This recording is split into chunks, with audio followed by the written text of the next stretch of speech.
Gas ख़त्म हो चुका है दोस्तों, लेकिन चूल्हे पे खाने बनाने में बहुत आनंद आ रहा है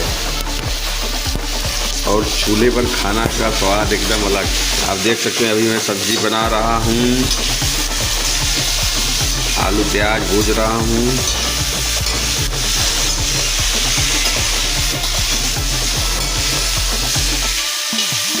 ये सारा सामान, चूल्हे का खाने का आनंद अलग है। ना पेट में गैस का झमेला